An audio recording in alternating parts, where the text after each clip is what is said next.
Okay, so thank you very much for the introduction. So it's my first time being here, so I feel super excited and enjoying the weather and also being in this community. And so now I think it's approaching the lunchtime. I feel I got up pretty early this morning, so I feel a bit tired, but I guess everyone feels a bit tired. So I will try to cheer you up, okay, as much as I can. And so this mini course, me and Jialun plan to talk about our joint projects with Yuxiang and also Disheng on the dimensions of limit sets on PR3 via the stationary measures. So in the first lecture, I plan to give you an overview of the main results we proved, as well as some related previous results. So so hopefully this will give you a roadmap of what will happen in the next 3 lectures. So hopefully this lecture will be interesting enough to to encourage you to come to the remaining 3, which is slightly more technical. Okay. So feel free to let me know if my writing is too small and you have trouble to read. So I will start with the classical results.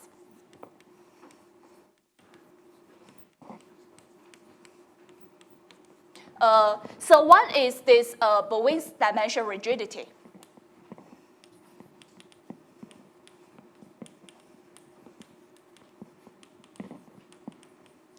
So the setting is that now I take gamma to be the fundamental group of a closed surface of genus G. So G is greater or equal than 2.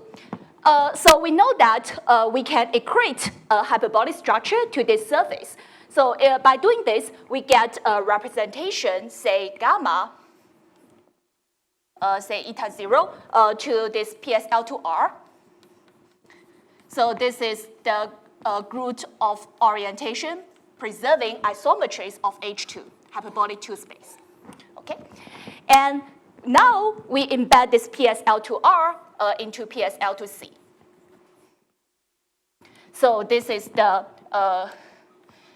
group of orientation preserving isometries of H3.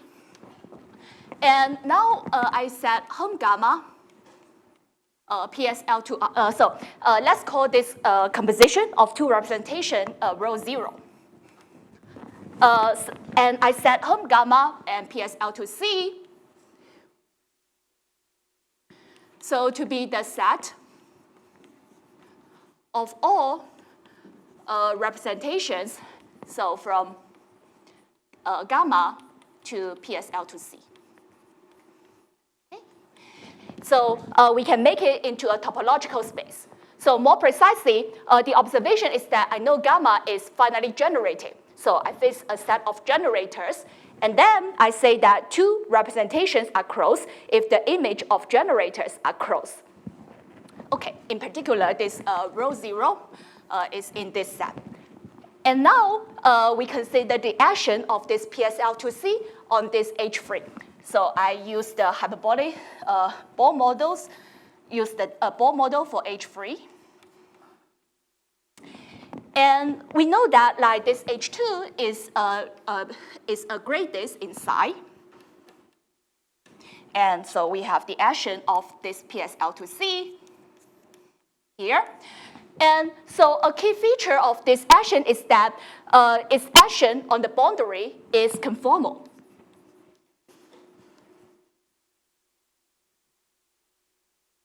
Okay. And now we have this rho 0 gamma. So it acts on H3, and I know that because it embeds in PSL2R, so it preserves this H2, and hence the boundary of this H2.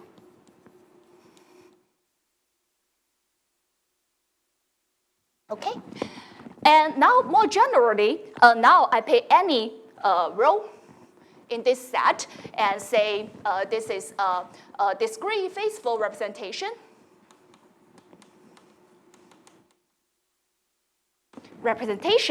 And now I have the group rho gamma acts on H3. So the object I'm interested in is called the limit set of rho gamma.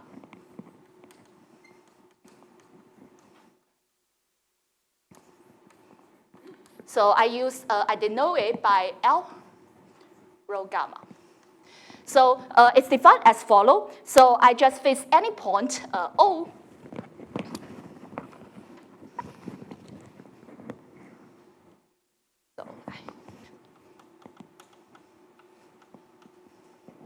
in H3. And so this is the set of accumulation fixed points of the orbit, say rho gamma O. Okay, so in particular, this is actually a set on the boundary. And so now, let me give you an example. Yeah, sorry, thanks very much. Accumulation point, not accumulation fixed points. Okay, and so example, so the group, I take the representation, rho 0 gamma. And so now, because it preserves H2, so its limit set, a priori, we know that it should be contained in the boundary of H2. But actually, it's actually the whole boundary of H2. Okay. And now, so we now our starting point again is this representation rho 0 gamma. And now I take a small perturbation of this rho 0.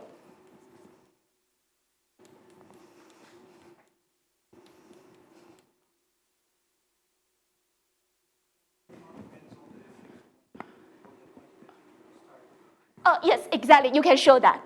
Yeah. So. And so because now because it's a small perturbation, and we can show that actually this rho gamma also preserves a topological circle.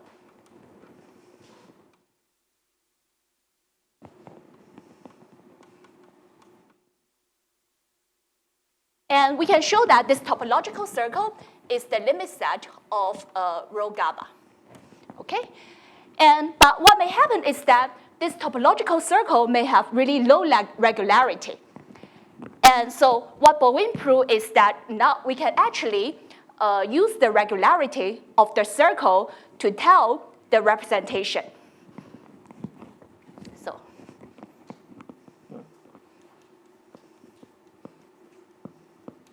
So he showed that actually now the Hausdorff dimension of the limit set is 1. So if and only if this representation, rho gamma, is contained in a copy of like PSL2R. So it's G.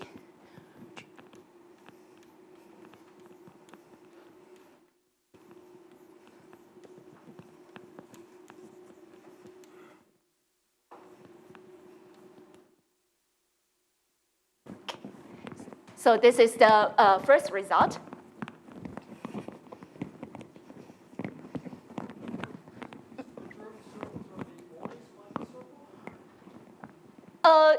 Yes. So because we choose the small perturbation.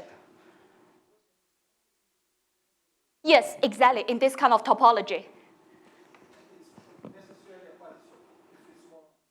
Yes. But I think in general, actually, this Bowen's result is more general. Actually, he proved this for this quasi-Fuchsian representations. Okay. So I supposed to use this to erase, right? Okay. Okay. So this is the first one, and now let me continue. So I see. Okay. Let me just erase this.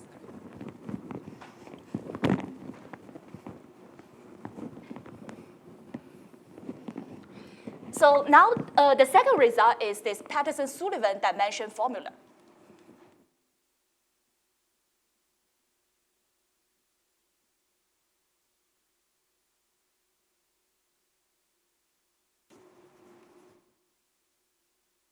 So again, the object I'm interested in is the limit set coming from the Gould action.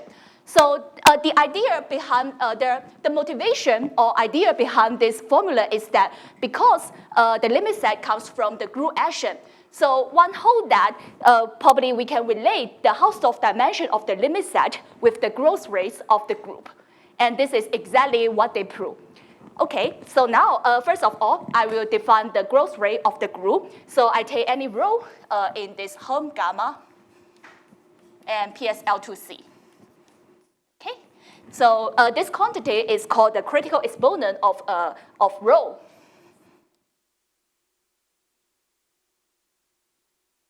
Of rho, so let's use the notation delta rho.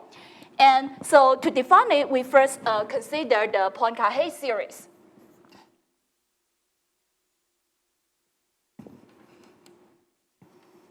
So P rho is a function of S, and so we just take the infinite sum, gamma, and this sigma 2 of this element over sigma 1 of this element and raised to power S.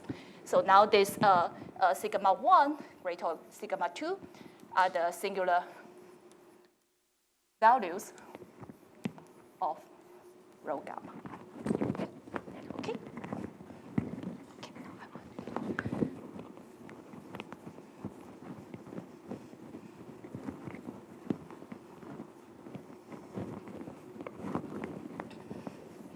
And so now the critical exponent is the abscissa convergence of this series. So more precisely, is the SU of S such that this series diverge, or is the inf of S such that this series converge. Okay, and so theorem 2, and so it was proved by Patterson for the representation in PSL2R and Sullivan in general. So they showed that now I let rho in home gamma PSL2C to be a convex co-compact representation.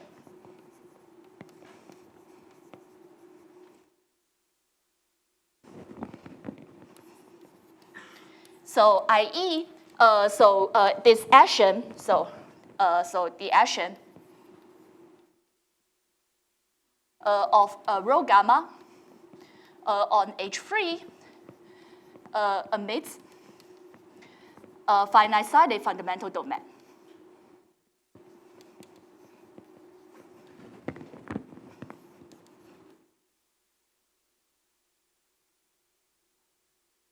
And so an example, and it's the one we start with, is this rho 0 gamma. So rho 0 gamma from gamma to this PSL2C. Okay, so it's the, so sorry, I erased. Hopefully you still remember this representation. Okay, and so, so the conclusion is that, so then, yes. So yes, exactly. So the point is that I just want the finite-sided sided, not the finite volume. No, convex co-compact. So my definition of convex co-compact just require a finite-sided. So for example, now, so here I have a finite, now is a surface group. Of course, here is a finite-sided, but in this H3, you know that I just extend this geodesic to a geodesic plane. It's also my definition of finite-sided. Okay?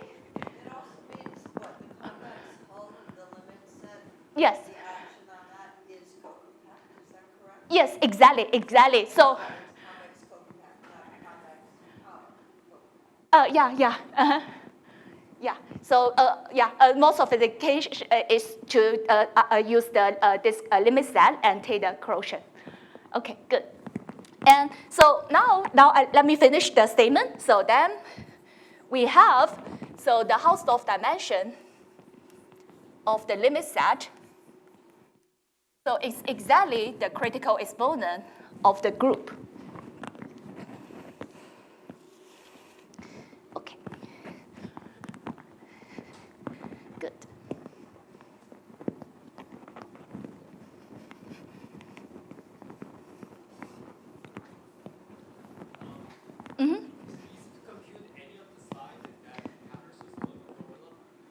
Sorry, can you repeat?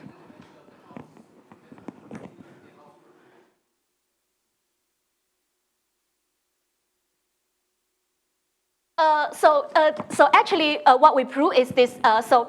When we say computation, actually there are different understanding of a computation. So what we prove, for our job actually is to prove this kind of theoretical formula. So in terms of numerical, probably probably both are hard in general. So.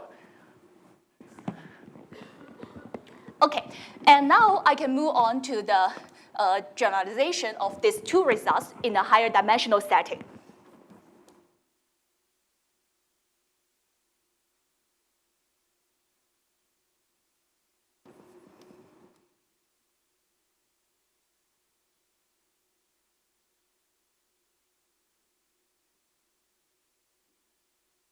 Okay, so again, I start with the representation. This representation is gamma, which is the fundamental group of a closed surface. And previously, I know that I have the representation from gamma to this PSL2R. And so we can actually, because PSL2R is SL2R quotient by plus and minus identity, so we can actually lift this representation to SL2R. And now I'm going to embed SL2R into SL23 in this manner. So I just embedded in the upper left corner of SL3R. Okay, so let's call the new representation rho 1. And so now I can make use. So now I consider the home gamma to this SL3R. So this is the set of all representations from gamma to SL3R. Okay, and in particular, and this rho 1 is in this set. Okay, and sorry, let me think a little bit. I want to use this picture, but now it seems there are so many colors. It's a bit. Let me just redo this picture, just to avoid messy.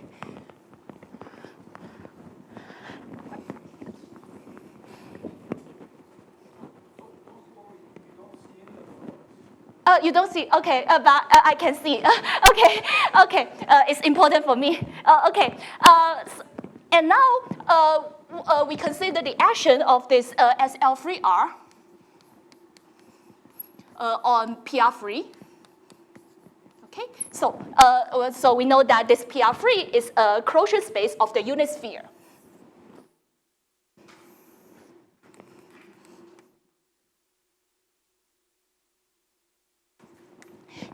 But this action is actually quite different from this one because we know that this action is non-conformal.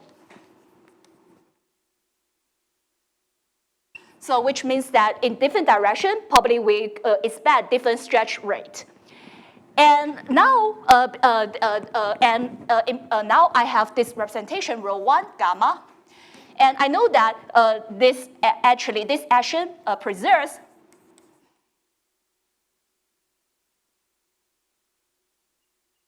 PR2, okay? So which is actually which is actually a quotient of a gray circle.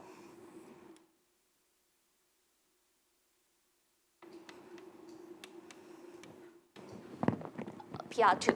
And I studied the similar question as here. So I take rho to be any small perturbation of rho 1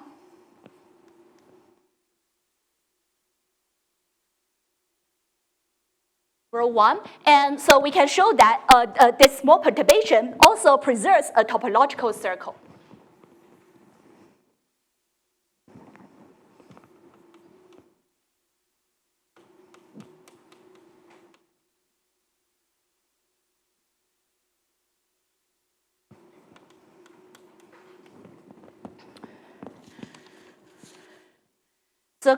And actually, we can show that this topological circle is actually the limit set of rho 1 gamma. Okay, and okay, so now actually I forgot to tell you. So here we have this topological space, this home gamma SL3R, and the representation rho 1 is actually in what we call the bubble component of this topological space.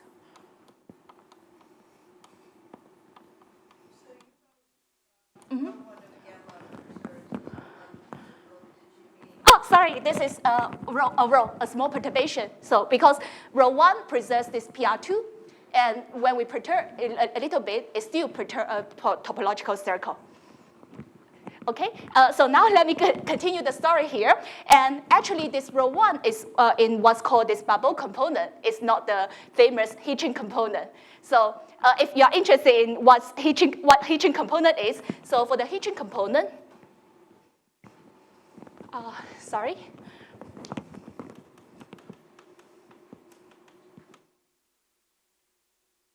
So for the Hitching component, we use the irreducible representation from SL2R into SL3R. It's not this embedding.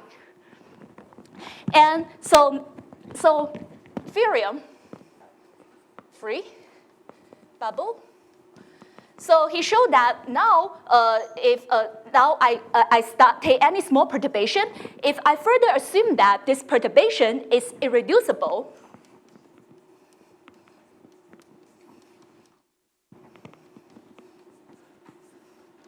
so then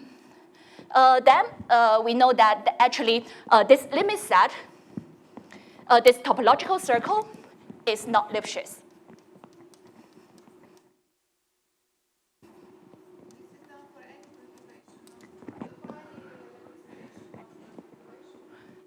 No, I start with this rho 1. Yeah, so start with this rho 1, and then I also require irreducibility.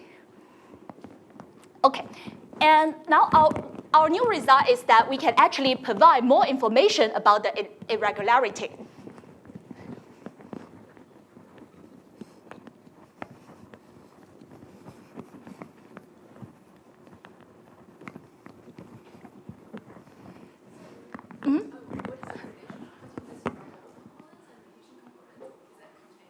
No, because they are in different components, which means that, topological component,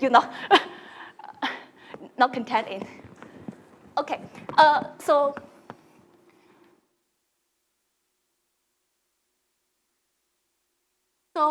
we can show that now if you give me any epsilon,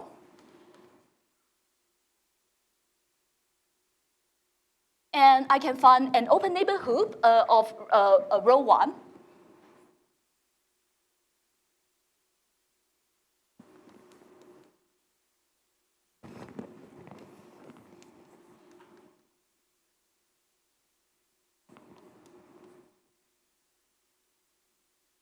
So such that we have the following dichotomy. So either, so this representation is reducible.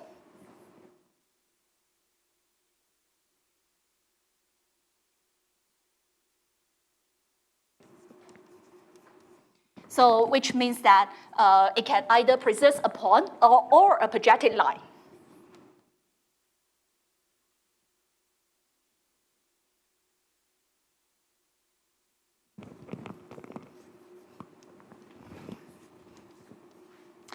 And now the second possibility is that this rho adds on this PR3 irreducibly. And we see a dimension jump. So the Hausdorff dimension of the limit set is actually around 3/2, so less than epsilon.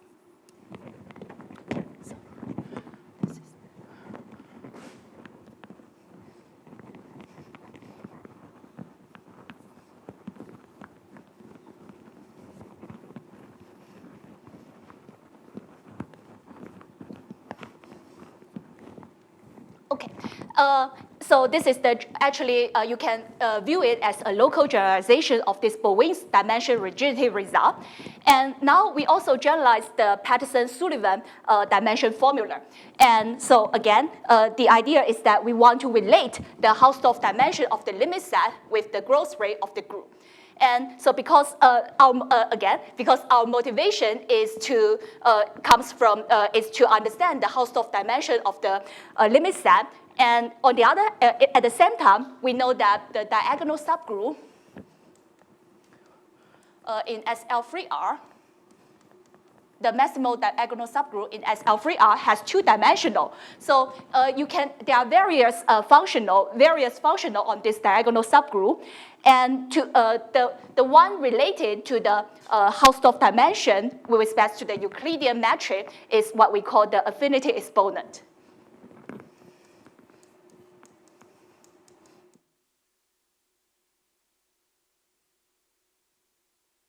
Okay, so it's defined as follows, and I pick any representation.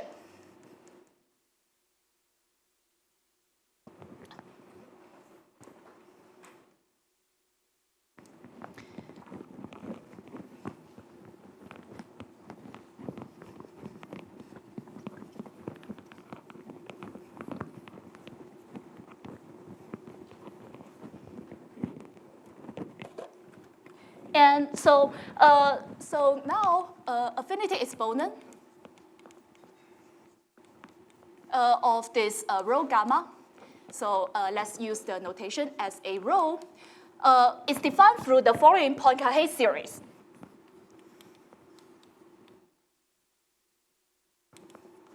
So let's a rho. So it's a function of s. And now I have two cases. So if s is in between 0 and 1. So I just take the sum gamma and this sigma 2 rho gamma over sigma 1 rho gamma raised to power s. And so if s is greater or equal than 1, so I do this sum, so gamma, and this sigma 2 rho gamma over sigma 1 rho gamma, and the other factor is sigma 3 over sigma 1, so raised to power s minus 1, okay? And so, the affinity exponent is just the critical exponent of this series.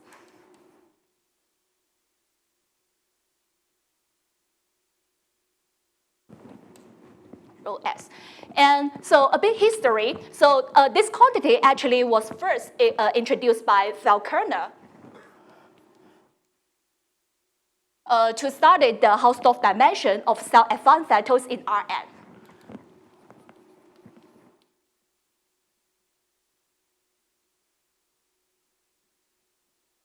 Cell F1.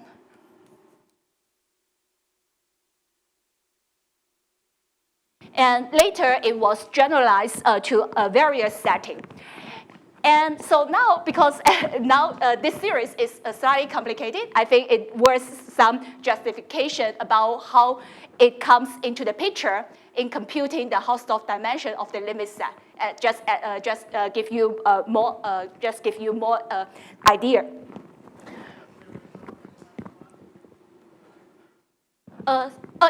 S is greater or equal than 1. This is the second case. Sorry? Sorry.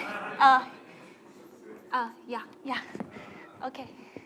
Okay, good. And now, actually, you can ask why we have this exponent, right? And let me try to give you an intuitive and heuristic argument about how this shows up.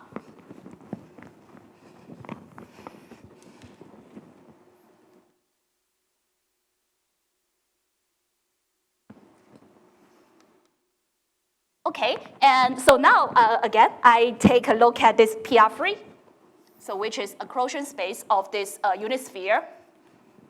So let's put some coordinate S1, S2, S3. And so I just do a really rough computation. So I have the action. I let this diagonal group, sigma 1, sigma 2, sigma 3, acts on this PR3. And at the same time, I take just a small ball around this 1, 0, 0. They take an R ball. Okay? And so when I have this diagonal matrix add on this R ball, and I know that it becomes an ellipse.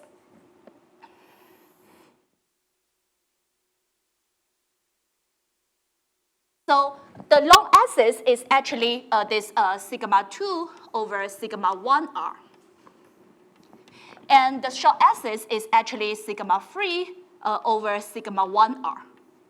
Okay, R is really small. I can do this rough computation. And okay, sorry, I forgot one thing.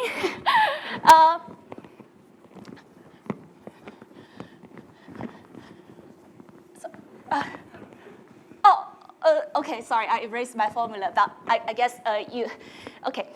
So now I just need to remind myself how do I compute the Hausdorff dimension of a set, okay? And I think it's good to just do write it out. So we call. In general, we say we have a metric space as SD. So this is a metric space. And now it involves several notions. To define the Hausdorff dimension, I first need an outer measure. So I pick for any s greater or equal than 0 and any delta greater than 0. I also pick any set in this space. So the outer, let's say that this this outer measure, I define this one. So is to just consider all the countable cover of this set. And the diameter of ui is less than delta. And now I take the sum.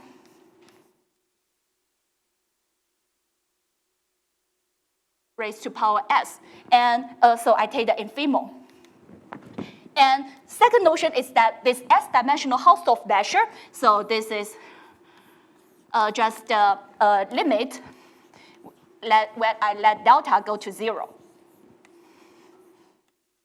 Okay? And thirdly is the Hausdorff dimension of the limit set, of the set. So it's defined to be the infimum of s greater or equal than 0 such that this measure becomes 0. Okay.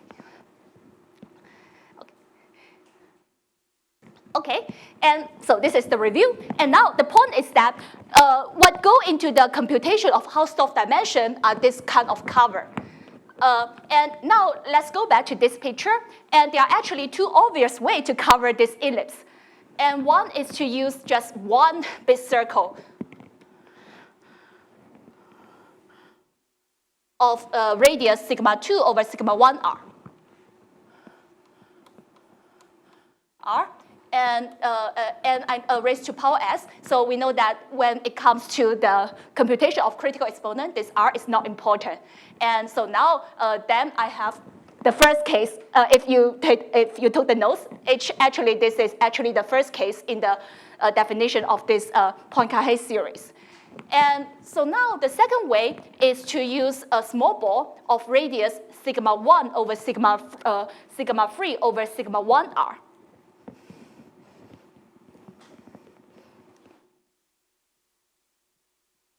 Okay,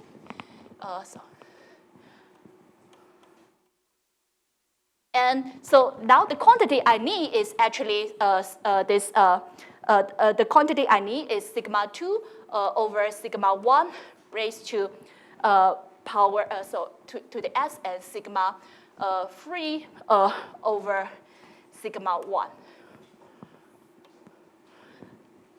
Yeah, it seems I probably made some mistake in the computation.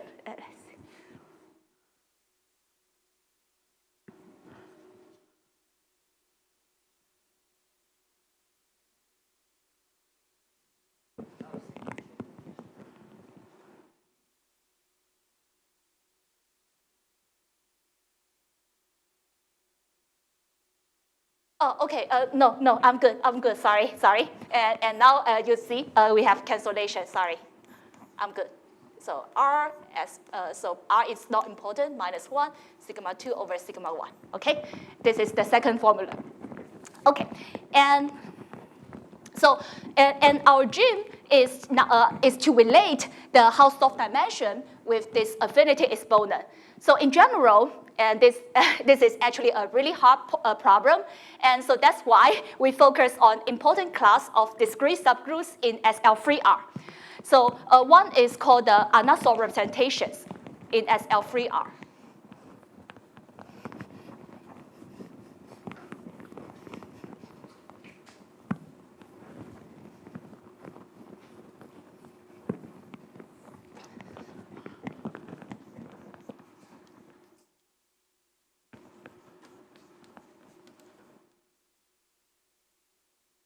So this kind of discrete subgroups is defined as follow. So I take a hyperbolic group.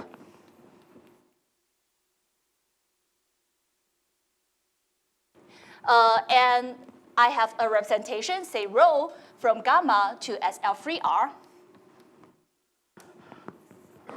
So then, it's called Anasov. So if we can find some constant, and such that you give me any word in this gamma, so we have this relation. So we measure. Let me see. I use which ratio?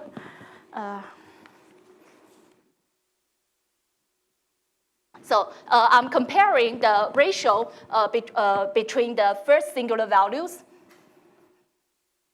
and the second singular values. So it actually grows exponentially according to the word length. Okay. Oh, yes. So now my notation here is that this is the word length of gamma with respect to some prefix generating sets of gamma.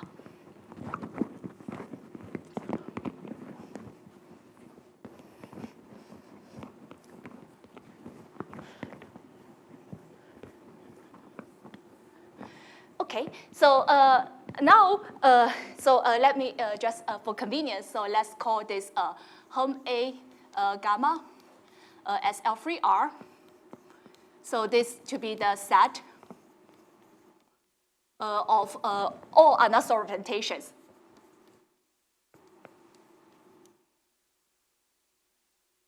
So from gamma to SL3R.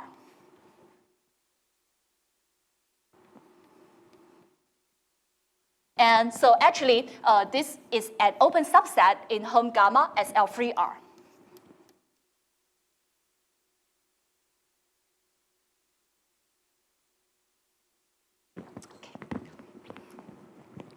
Okay, so I guess I think now is I already did probably over. Now I did 30 minutes, a little bit. So I think it's good for me to pause a little bit. So for example, here, ask you a question, crits. So here I introduce this set, the set of all Anasov representations. So can any of you try to give me an examples of Anasov representations?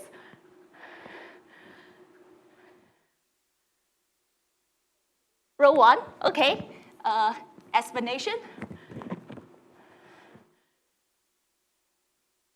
Guess? Okay. So let's see. If I want to justify that this row 1 is Anasov, the idea is that I need the growth rate of this singular values is bonded then this kind of bound for the ratio of the singular values, right? And again, I just recall the formula of row 1 is gamma actually to first into PSL2R, but I make it into SL2R, and then embed in SL3R in this way. Right? And so if you are familiar with, you are familiar a little bit with the hyperbolic group, we know that there's a quasi-isometry between the worm metric here and also the hyperbolic metric here. And once we have this, and then the second line of the proof is to compare the singular values in SL2R with the singular values in SL3R. And so finish the proof. Okay, good.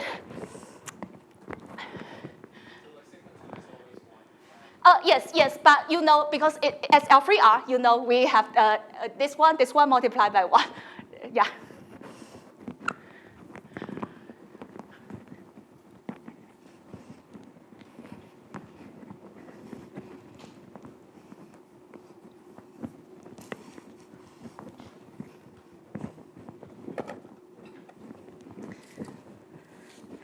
Okay, and so now this theorem is the generalization of the Peterson-Sullivan dimension formula.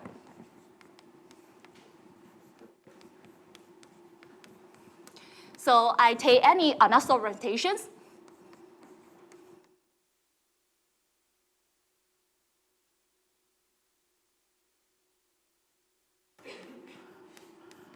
Be irreducible.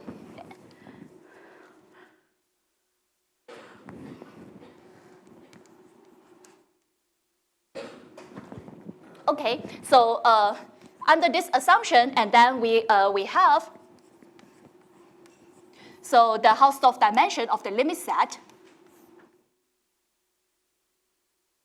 Okay, so it's good to point out that, so I think it's good to emphasize that now when in the computation of the Hausdorff dimension, actually, we use the Euclidean metric in PR3.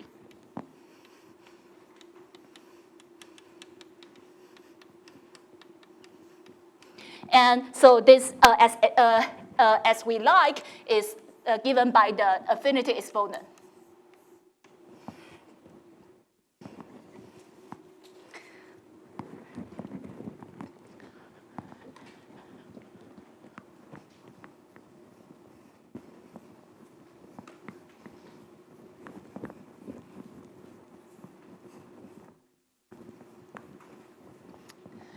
So there's actually a rich literature on computing the Hausdorff dimension of the limit sets of unassigned orientations. So for example, this Posetti and San Marino and Winkar. So they actually prove the upper bound for the Hausdorff dimension.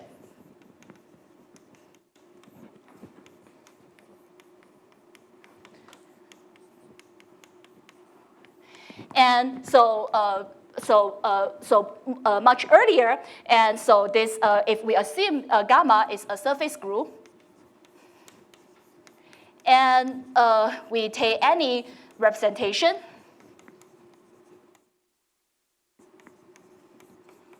so in the Hitchin component,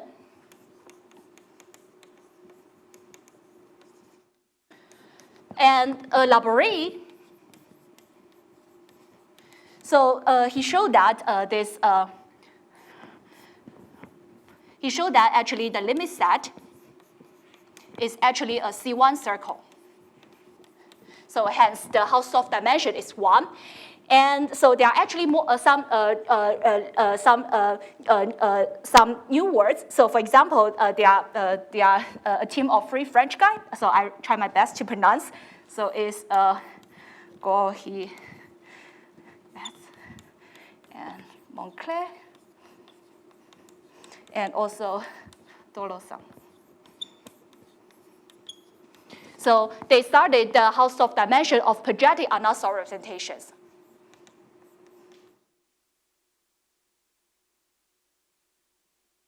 And so now there are also words by Day and Karpovich, and also Day and Kim and O. So, so for them, their point of view is that actually they use different metrics. So they use metrics coming from other linear forms on the Lie algebra.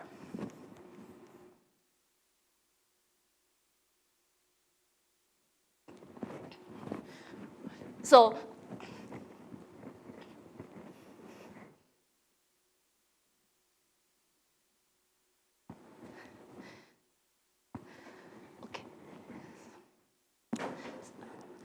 but this list, of course, is not complete. And so our contribution to this formula is actually proving the lower bound for the Hausdorff dimension is bounded below by the affinity exponent. And now come to my third part. So the approach is to prove a dimension formula for the stationary measures.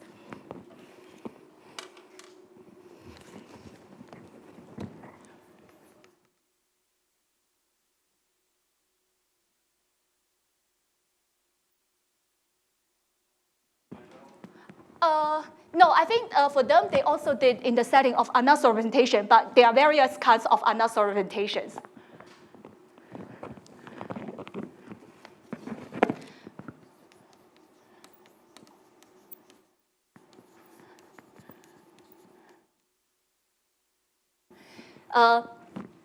So I'm going to introduce three notions of dimensions for measures. So let's start. So we do it in we consider a really general setting. Let's say that SD is a metric space, and I have a probability measure.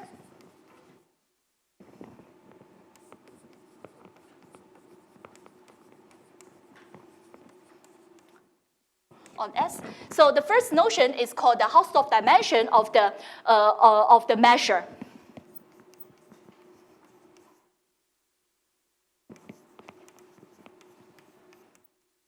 So I just consider all the Borel subset in the space, and with measure 1, and take its Hausdorff dimension, and take the infimum of this quantity. And as you can see, it's immediate from this definition that actually the Hausdorff dimension of the measure gives a lower bound for the Hausdorff dimension of the total space. So this is the starting point. And now to continue, it's S. It's the total space X.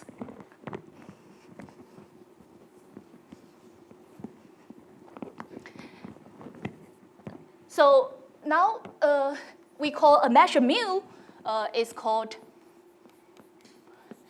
exact dimensional.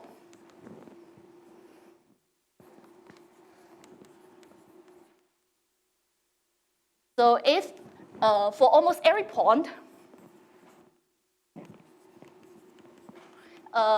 so we have this quantity, say log, I take log measure of a ball, center at x of radius r, and divided by log r, and take this the limit as r goes to 0. So this limit exists,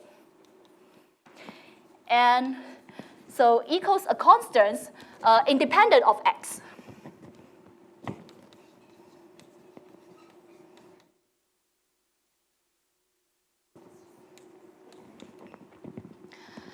And so this constant is what we call the exact dimensional of the measure.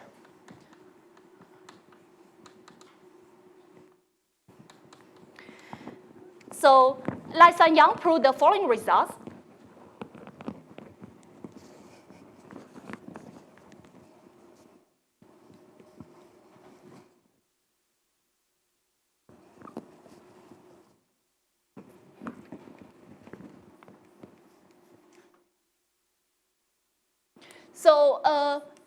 So say that we have a measure which is exact dimensional.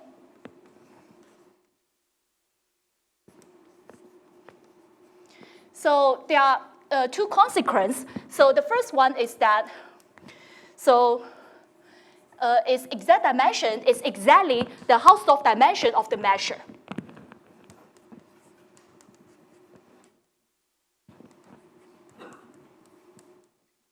And the second consequence I will just describe in vague words. So she showed that actually now, furthermore, we actually can compute the Hausdorff dimension and hence the exact dimension So using entropy.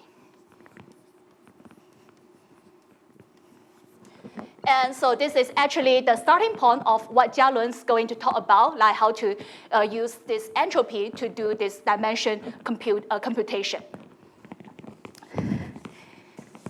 And now the third notion is called the Lyapunov dimension of the measure, so which actually appear in last talk, but I think I just want to give the definition. And so the setting is that we have a random walk in SL3R.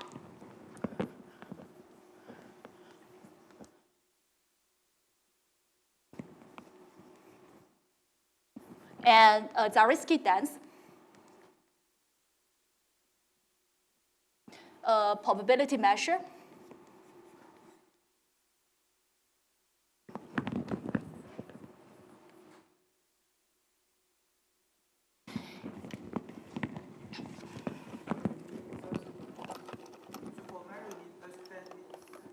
it means that now I just consider the subgroup generated by the support, and it's actually Zariski dance in SL3R. Okay, and so we know that actually this measure it emits unit stationary measures on the boundary.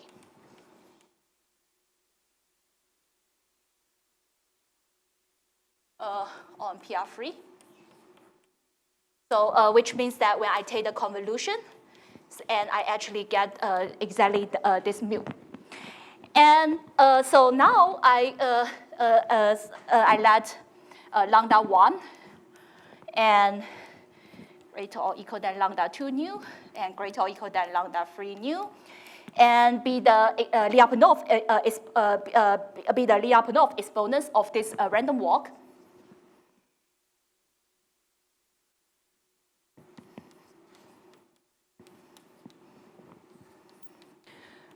So do I need to define the Lyapunov exponent of the random walk? Any graduate students? Maybe? Oh, okay, good.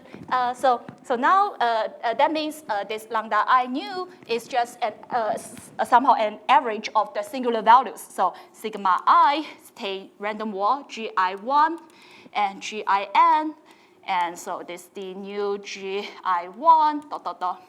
D nu gin, and take lot, and 1 over lot, take the integral and take the limit as n goes to infinity. Okay? And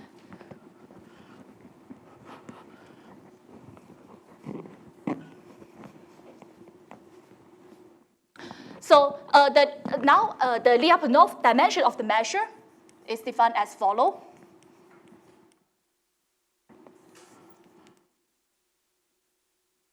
So it's good to point out that you can view this quantity as the measure, as the affinity exponent, the analog of the affinity exponent for the measure. So so now is we have two cases. So one is use this Furstenberg entropy divided by lambda 1 nu minus lambda 2 nu if this H is less or equal than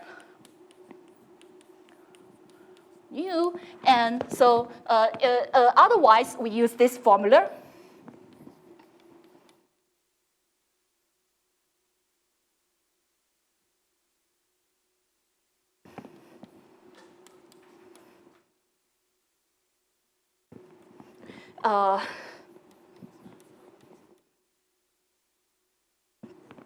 So this quantity is called the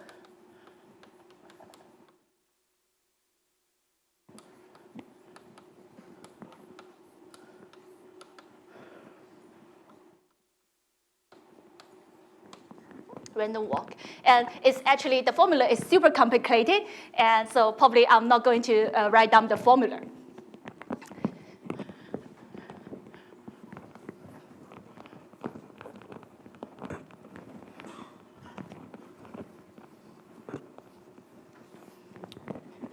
So now theorem 6.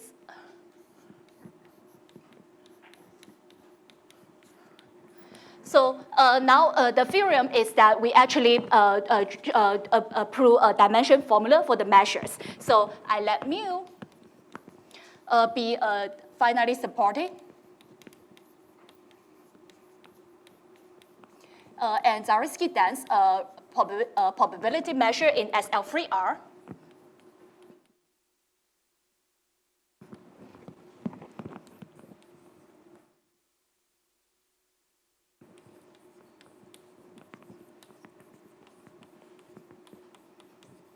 And so I need to have this assumption so that satisfy the exponential separation condition.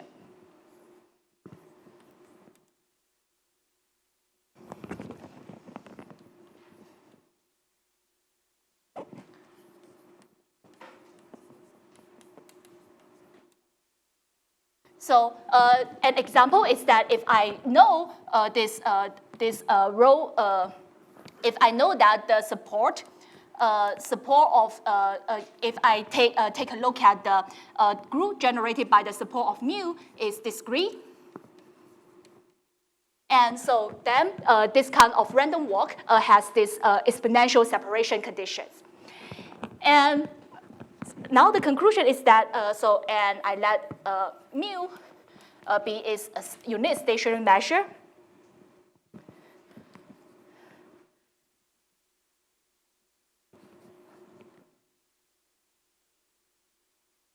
So then I know that the Hausdorff dimension of the measure, so it's exactly the Lyapunov dimension of the measure.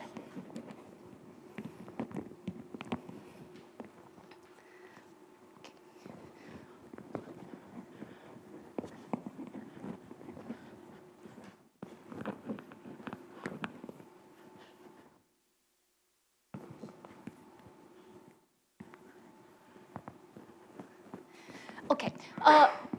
So now I think it's good to, I think I would like to give you some history about this, this theorem. So previously, this Rappaport and Ledrapier and Lessa, so they show that in the setting of this theorem, and we know that so in the setting of this theorem, this unit stationary measure is exact dimensional.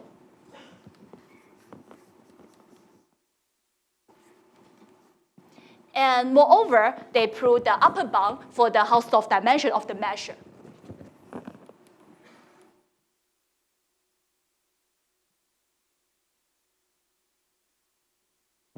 And so there are in some other settings, and other group of people also attempt this kind of formula. So for example, if we consider the action of SL2R on this PR2, so I think Ledrapier in 1980s around this kind of time, and actually you prove this dimension formula, right?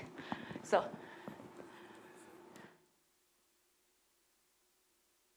Around 80. Oh, okay. Yeah, I have. Let me try very hard and try. I will do exponentially fast. And so now, but then, as I mentioned, this first number entropy is super complicated. So later, and this group of people, Hoffman and Soloya.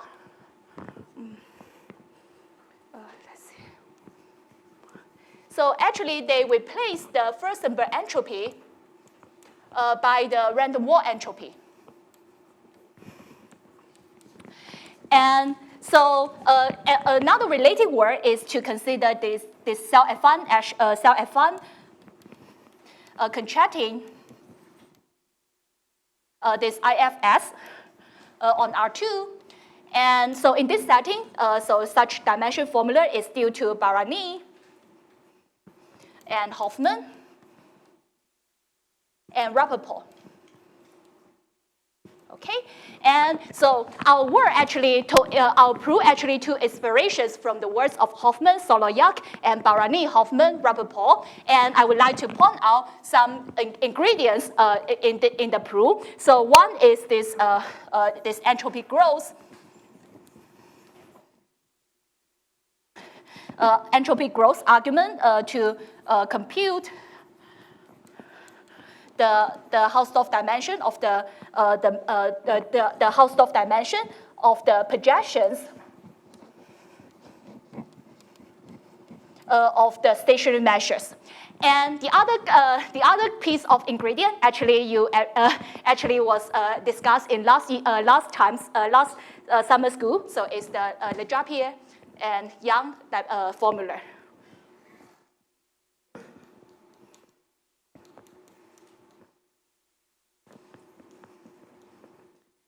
So again, why we need this? Because in this step, I just know the Hausdorff dimension of the projection of the measures. And I need to use the Ledrapier-Young to add these dimensions together. And so these are some ingredients that shows up in the proof. And of course, I need to tell, in the fourth talk, I will tell you how to relate the dimension of the measure with the dimension of the limit set. So this is a variational principle. Okay, yeah.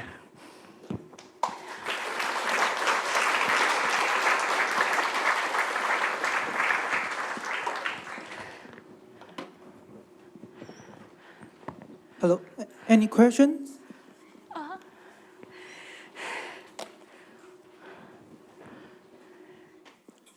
Thank you for your nice talk. I have two questions.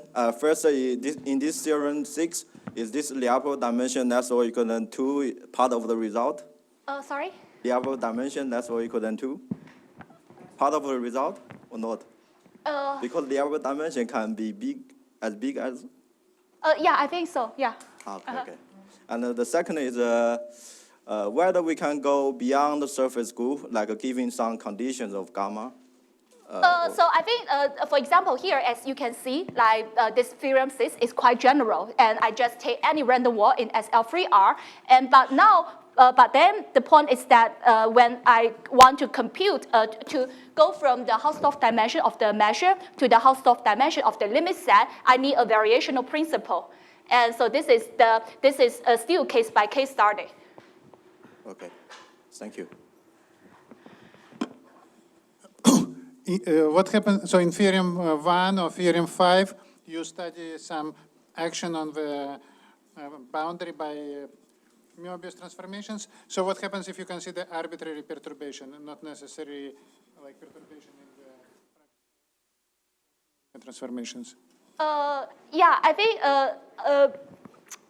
okay, so actually we couldn't prove, like for our result, actually we just take the soft application and then we haven't thought really much about, like, for example, what should be the global result. So for example, in our dimension John result, we show that if we start with this row 1 and I perturb a little bit, it should be 3/2. But for example, a nice question is that we ask, like, what should be the infimum of the Hausdorff dimension of the limit set in the whole bubble component. And I think this will require more knowledge from this anastoid orientation side.